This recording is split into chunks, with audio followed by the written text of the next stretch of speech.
Welcome, Drink with James, episode 189. Hey there. Sorry to interrupt, but I am breaking in with a very special announcement. The applications for the second Sephora Squad are open today. You go to sephorasquad.com, connect your Instagram, fill out a short application, get testimonials. You got a chance to change your life. You get a 1-year paid contract with Sephora, mentorship from other influencers, from and from the leadership at Sephora. You get free product, you get early access sales. This program changed the lives of everybody that got it last year. So I urge every single one of you to go to sephorasquad.com and apply. I believe last year we had people from 1,000 followers to up over 1 million. So any following is eligible for this. Excited to read y'all's applications. Don't sleep on it. We are going to start this off talking about what the whole world is talking about, coronavirus. Now, a couple things to talk about. One, I was talking to a reporter today about this, and I think that as people that have platforms, it is important that any information you post, if you see someone post an Insta story or tweet something that you think is interesting, you're going to retweet it or you're going to screenshot their story and repost that. Maybe it's information about virus or ways to avoid it, whatever it might be. I think that as people with platforms, you have a responsibility to fact check the things that you're going to post. So before you go to post something, especially about a virus where people's lives are potentially going to be impacted, just Google it. I saw a tweet recently. Someone says, as a scientist, I want to say that using hand sanitizer does not kill coronavirus. That tweet got like 180,000 retweets, went viral, blah, blah, blah, blah, blah.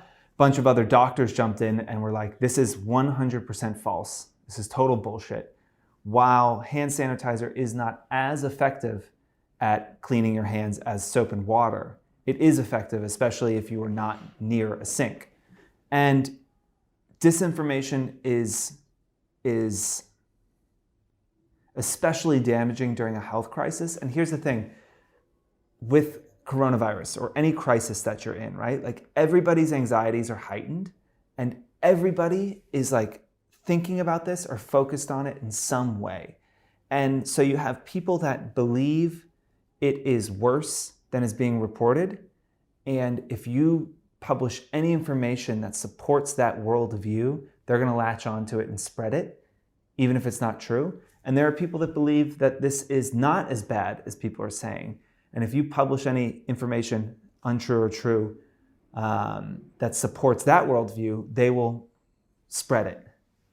And there are consequences to that. So I ask all of you to take your platform, and I think that using it to educate people about how to protect themselves and their families and how to stop the spread of this virus that, while not incredibly dangerous for people under the age of 50, is very, very dangerous for the older population, and we need to do our part to try and stop the spread of that. It is also important to stop the spread of misinformation. Go to Google, fact check the shit before you post it. That is point number 1. Corona, point number 2.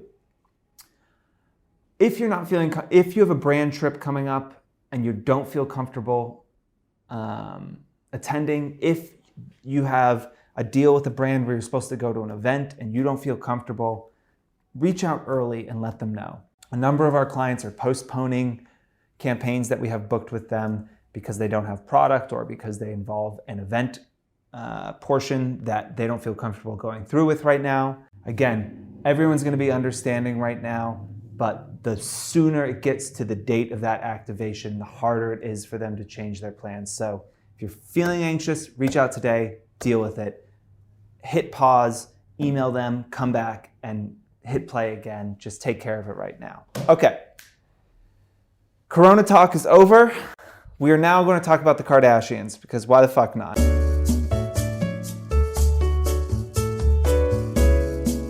So I had what is the closest thing that I've ever had to a viral tweet. It wasn't even that viral, but I tweeted something about the Khloe Kardashian Febreze partnership recently and kind of picked it apart and said what I felt was wrong with it. So if you haven't seen the post, there's a link in the description. We're going to put it up here. I'll also explain it for those listening on the podcast. Essentially, you've got Khloe Kardashian sitting on a bed surrounded by 10 or 15 bottles of Febreze, some of them bedazzled, some of them not. She's laying in bed. She says, "The best ever. I've used Febreze fabric on my bed for years. Try it out. Let me know what you think. Febreze partner forever. Buy my favorite scent at," and then there is a URL there.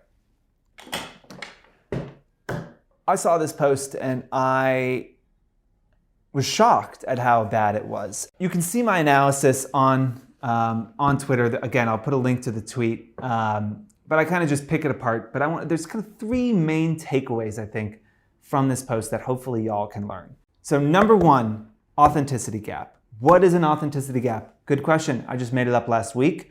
So let's define it. Authenticity gap is something I use to describe the phenomenon when an influencer is posting about something, but there's something creating a gap of believability, right? Like there's something about the post, the way they did it, where the audience doesn't believe them anymore, right? So in Khloe's case, she is posting about Febreze. Now, on Twitter, people were like, but Khloe's a neat freak. She's totally like OCD. She's like lining up her Oreos. And I don't watch the Kardashians. I didn't know that.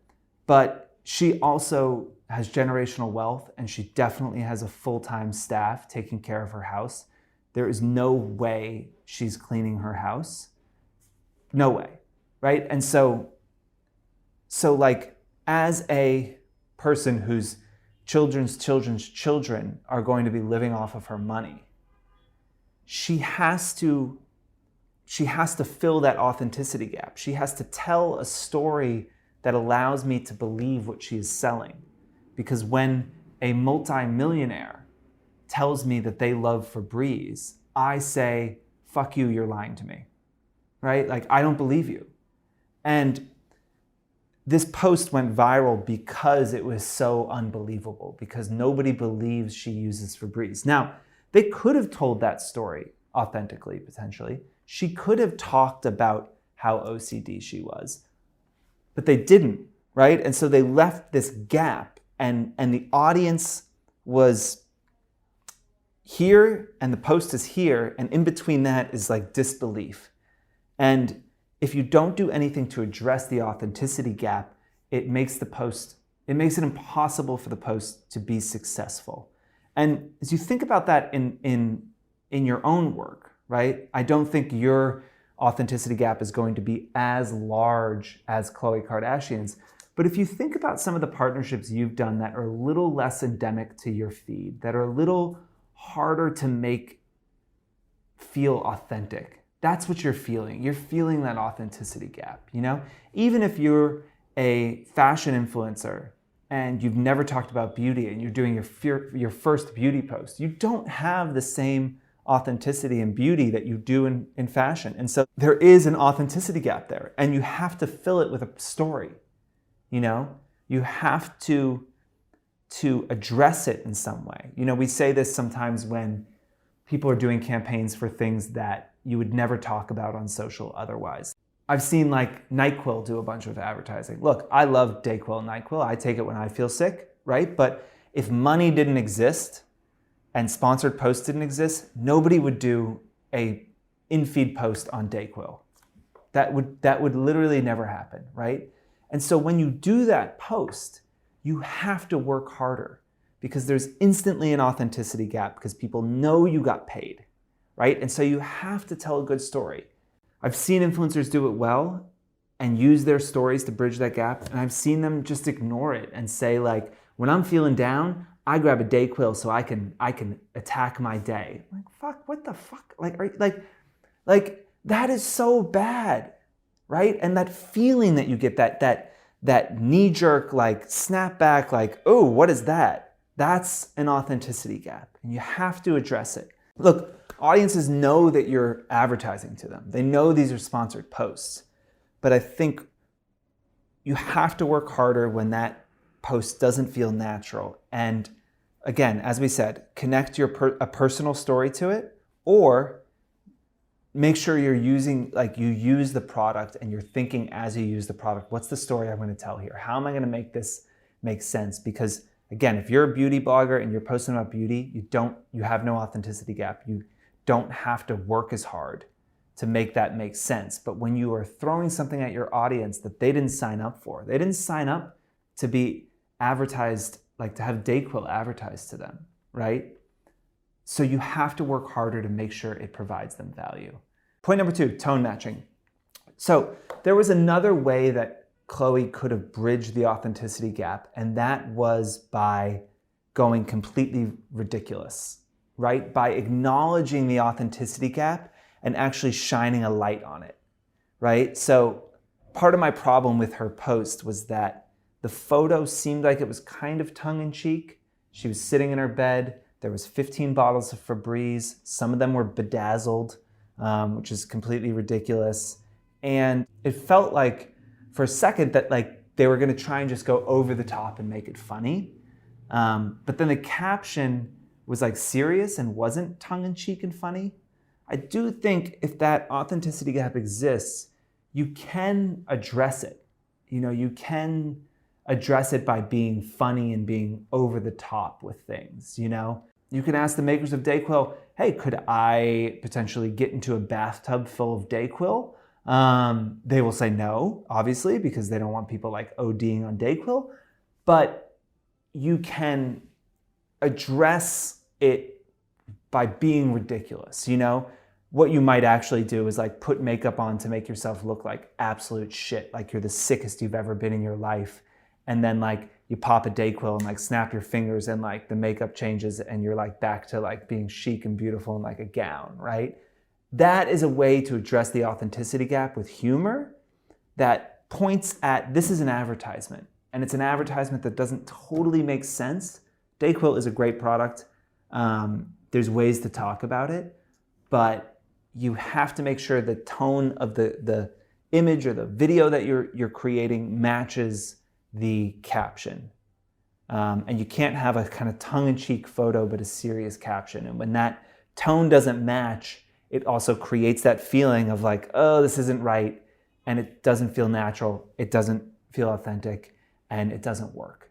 Another way to address an authenticity gap is honesty. You know, just being honest. Honesty is harder, but I think so important for those campaigns and those projects that you feel like there's that authenticity gap, right? Okay, I'll give an example from my personal life. Dudes ask me fairly often for recommendations on clothing, right? And if someone is like, where should I go get a pair of khakis? I personally get my khakis from either like, well, Drake's or Eunice, or I get them made. Now, I am 35, about to be 36 years old. I run a decently successful company with over 35 people.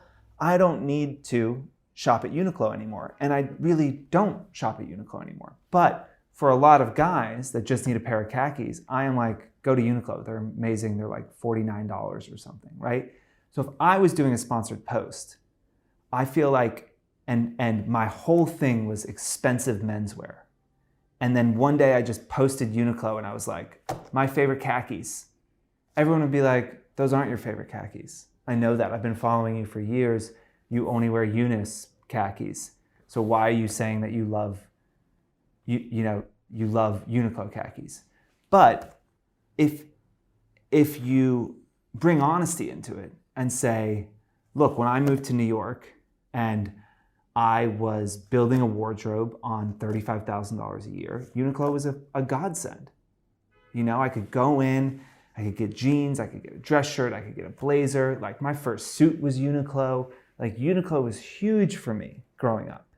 And if you're somebody who isn't passionate about